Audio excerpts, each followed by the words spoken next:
Chanchalguda jail నుంచి big boss winner పల్లవి Prashanth release అయ్యారు. Jail నుంచి పల్లవి ప్రశాంత్ డైరెక్ట్ గా తన స్వగ్రామానికి వెళ్లిపోయారు. 4 రోజుల పాటు పల్లవి ప్రశాంత్ చెంచల్గూడ జైలులో ఉన్నారు. నిన్న పల్లవి ప్రశాంత్ తో పాటు అతని సోదరుడికి నాంపల్లి కోర్టు షరతులతో కూడిన బెయిల్ మంజూరు చేసింది. 15,002 షూరిటీలు సమర్పించాలని, ప్రతి ఆదివారం జూబ్లీహిల్స్ పోలీసుల ముందు హాజరు కావాలని నాంపల్లి కోర్టు ఆదేశించింది. బెయిల్ మంజూరు నేపథ్యంలో పల్లవి ప్రశాంత్ రిలీజ్ అయ్యారు.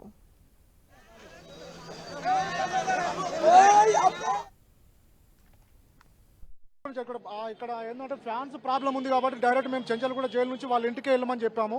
ఇక్కడ సిటీలో ఎక్కడ ఆగొద్దు, ఎందుకంటే ఇన్స్ట్రక్షన్స్ ఉన్నవి కాబట్టి ఎక్కడ అంటే మా లీగల్ అడ్వైజ్ లేకుండా ఎలాంటి ప్రెస్ మీట్లో ప్రస్తుతానికైతే మాట్లాడకు. కోర్టు ఇచ్చిన ఆర్డర్స్ ఏవైతే కండిషన్స్ ఉన్నాయో కండిషన్స్ ప్రకారం ముందుకెళ్లాల్సి వస్తుంది. కండిషన్స్ ఎవ్రీ మంత్కి 2 సార్లు నువ్వు పిఎస్లో అటెండ్ కావాలి, ఆ షరతులను ఫాలో కావాలని చెప్పాము. ఫాలో అవుతాను సార్ అని చెప్పారు.